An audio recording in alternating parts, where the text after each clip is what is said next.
Welcome to Rupa tailoring. ఇప్పుడొచ్చేసి మనం ముందు వీడియోలో లైనింగ్ క్లాత్ పైన ఎలా డ్రెస్సు మనము సైజెస్ అన్నీ వేసుకొని కటింగ్ అయితే చేసుకున్నాం కదా! ఇప్పుడు మెయిన్ క్లాత్ పైన చూడండి. ఇలా మనం మెయిన్ క్లాత్ తీసుకున్నప్పుడు డబుల్ ఫోల్డింగ్ మీద ఉంది చూడండి. మనం ఒకసారి ఇలా ఫ్లవర్ డిజైన్ ఉన్నప్పుడు చూసుకోవాలి. చూడండి చిన్న మనకు బుటీస్ లాగా ఉన్న డిజైన్ ఉందిగా మ్యాంగో లాంటివి. ఒకటి కిందకుంది, ఒకటి పైనకుంది. ఇలా మనకు డిజైన్స్‌ది గనక డ్రెస్ వచ్చినప్పుడు ముందుగానే చూసుకోవాలండి. లేదు అంటే మనం అదే విధంగా ఫోల్డ్ చేసి కుట్టుకున్నామనుకోండి ఫ్రంట్ గాని, బ్యాక్ గాని రివర్స్‌లో వస్తుంది. ఫ్రంట్ పైనకొచ్చినాయనుకోండి, బ్యాక్ కిందికొస్తుంది డిజైన్ అనేది. ఇలా మిడిల్‌లోకి కట్ చేసేసుకోవాలండి. కట్ చేసేసుకొని ఫస్ట్ ఒక క్లాత్ అయితే ఫోల్డ్ చేసుకోండి నేను చూపిచ్చే విధంగా. ఎందుకంటే అప్పుడు డిజైన్ అనేది సేమ్ వస్తుంది. మనకు నీట్ ఫినిషింగ్ కూడా ఉంటుంది చూడండి. ఇలా క్లాత్ అయితే ఫోల్డ్ చేసుకోండి ఫస్ట్. ఫోల్డ్ చేసేసుకున్న తర్వాత మనకి ఏ సైజ్ కావాలో అంత క్లాత్ అయితే ఫోల్డ్ చేసుకోండి.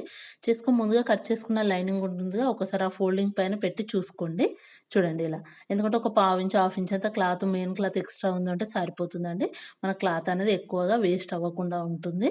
ఇలా నీట్‌గా ఫోల్డ్ చేసేసుకొని లైనింగ్ క్లాత్ తీసి పక్కన పెట్టుకొని, ఇంకొకటి గూడా కిందిది ఎలా అయితే ఫ్లవర్స్ పైనకున్నావో ఇది కూడా అదే విధంగా పైనకు ఫ్లవర్స్ వచ్చేలాగా ఈ విధంగా హాఫ్‌కి ఫోల్డ్ చేసేసుకోండి. ఒకసారి కిందిది ఎంతవరకు ఫోల్డింగ్ చేసుకున్నామో పైనది గూడా అంతవరకు ఉందో చూసుకోండి. నాకు కొంచెం క్లాత్ తక్కువైంది చూడండి. మళ్ళీ కొంచెం కిందికి జరిపేసుకొని రెండిటిని సమానంగా సెట్ చేసుకోండి నీట్‌గా ఇలా. మనం హ్యాండ్స్ తోటి నీట్‌గా ఎక్కడ ముడతలు లేకుండా సెట్ చేసేసుకొని, కట్ చేసుకున్నామనుకోండి మనకు 2 డిజైన్స్ అనేవి ఫ్రంట్, బ్యాక్ సేమ్ వస్తుంది. మన క్లాత్ అనేది గూడా సేఫ్ అయిపోతుంది చూడండి. ఇలా క్లాత్ అనేది సైడ్‌లకి మనకు హ్యాండ్స్ అనేది ఫ్రీగా కట్ చేసుకోవడానికి జెయింటింగ్ అనేది పడకుండా ఉంటుంది నీట్‌గా.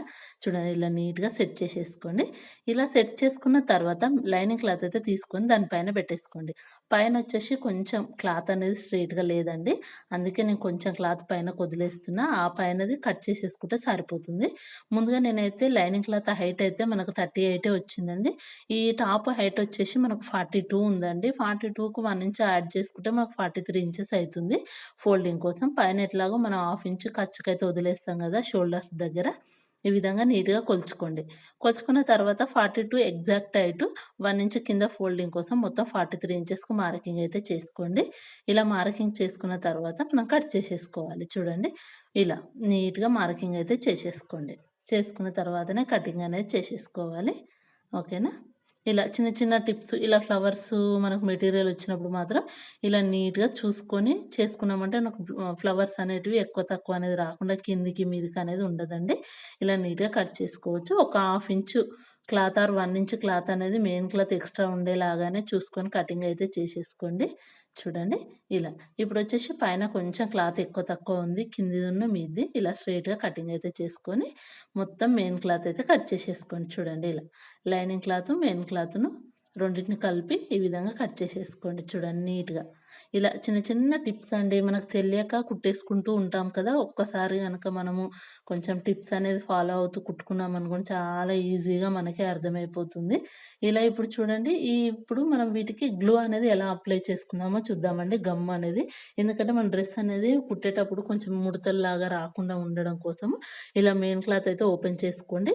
అంటే మీ ఇష్టం. మీరు ఏ క్లాత్ అయినా కింద పెట్టుకోండి. లైనింగ్ అయినా సరే, మెయిన్ క్లాత్ అయినా సరే. నేను మాత్రం మెయిన్ క్లాత్ కిందన పెట్టుకొని, పైన నుంచి లైనింగ్ క్లాత్ అయితే వేశాను చూడండి ఇలా. ఇలా నీట్‌గా వేసుకొని సెట్ చేసేసుకోండి. ఫస్ట్ లైనింగ్ క్లాత్‌నయితే ఇలా సెట్ చేసేసుకొని గ్లూ అయితే తీసుకున్నాను చూడండి. ఇప్పుడు ఈ గ్లూ అనేది మనకు కార్నర్స్‌కి చిన్న చిన్న డాట్స్ అయితే పెట్టేసుకోండి. మరీ కిందకైతే పెట్టకండి. కార్నర్స్‌కైతే ఏంటి అంటే మనకు కిందకి అచ్చు అనేది పడుతుంది గదా! అలాంటప్పుడు మనం ఫోల్డింగ్‌లోకే ఎళ్ళిపోతుంది ఈ డాట్స్ అనేటివి చూడండి ఇలా. ఇటు సైడ్ కూడా చిన్న చిన్న డాట్స్ అయితే పెట్టేసుకోండి మొత్తం ఈ విధంగా. ఇలా నీట్‌గా డాట్స్ పెట్టేసుకోండి. కింద ఒక 1, 2 ఇంచెస్ అయితే వదిలేయండి. మళ్ళా మనం లైనింగ్ క్లాత్ ఫోల్డ్ చేసి కుట్టుకోవాలి కదా! ఇప్పుడొచ్చేసి నేనైతే ఈ విధంగా రివర్స్ చేస్తున్నాను చూడండి. ఒకటేసారి ప్రెస్ చేయకూడదు క్లాత్ అనేది నీట్‌గా సెట్ చేసుకొని ఫస్టొచ్చేసి మనం నెక్ దగ్గర చూడండి ఇలా నీట్‌గా సెట్ చేసుకొని ప్రెస్ చేసేసుకోండి. తర్వాత చంక సైడ్‌న ఆర్మ్ రౌండ్ దగ్గర కూడా ఈ విధంగా ప్రెస్ చేసేసుకోండి. వన్ సైడు ఇలా నీట్‌గా క్లాత్‌నయితే ప్రెస్ చేసుకోవాలి. నెక్స్ట్ వచ్చేసి ఇటు సైడ్ అండి. మనకు నీట్‌గా ఇలా చూడండి ముడత అనేది వచ్చేస్తుంది గదా! అలా ముడత మనకు నీట్‌గా వచ్చేలాగా చూసుకొని క్లాత్ అనేది ప్రెస్ చేసుకున్నామనుకోండి పర్ఫెక్ట్‌గా మనకు ఐరన్ కూడా అవసరం లేనంత స్టిఫ్‌నెస్ తోటి వచ్చేస్తుందండి. చాలా బాగా యూజ్ అవుతుంది టిప్ అనేది. అసలు బిగినర్స్‌కైతే లైనింగ్ జెయింటింగ్ చేసేటప్పుడు ముడతలు వస్తుంటది. అది ఎవరికైనా ఎక్స్‌పీరియన్స్ అండి. మేము కుట్టేటప్పుడు స్టార్టింగ్‌లో మాకైనా అంతే. ముడత ఎక్కడొస్తదో అనే టెన్షన్ అయితే ఉంటుంది గదా! ఇలా మనము గ్లూ అనేది అప్లై చేసుకొని ఇంత పెద్ద డ్రెసెస్‌కి క్లాత్ అనేది కూడా చూడండి ఎంత నీట్‌గా వచ్చేసిందో. ఇలా ఒక 2 మినిట్స్ మనకు నీట్‌గా సర్దేసుకున్నామనుకోండి క్లాత్‌ను ఎంత బాగా వచ్చేసిందో చూడండి మనకు. ఇలా. ఇలా నీట్‌గా ఒకటికి 2 సార్లు క్లాత్ అయితే ప్రెస్ చేసేసుకోండి. చాలా యూజ్ అవుతుంది. నెక్స్ట్ ఇంకొక దాన్ని కూడా అదే విధంగా గ్లూ అనేది అప్లై చేసుకోవాలి. నా వీడియో నచ్చితే మాత్రం ఒక లైక్ అయితే ఇవ్వండి. ఎవరైనా సబ్స్క్రైబ్ చేసుకోకుంటే నా ఛానల్‌ని సబ్స్క్రైబ్ చేసుకొని సపోర్ట్ అయితే చేయండి ఫ్రెండ్స్. చూడండి రెండోది కూడా అదే విధంగా గమ్ అయితే అప్లై చేసుకుందాం. ఓకేనా. రెండిటికి గమ్ అప్లై చేశాను. హ్యాండ్స్ అయితే కటింగ్ చూపించట్లేదండి. నేను డైరెక్ట్ కట్ చేశాను. హ్యాండ్ హైట్ వచ్చేసి అయితే 11 ఇంచెస్ ఉందండి.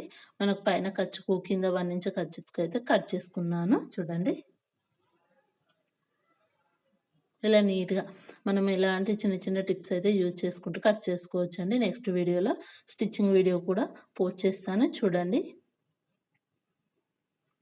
చూడండి హైట్ ఒక హ్యాండ్స్ యొక్క లూజ్ అయితే 13 ఇంచులు ఉందండి.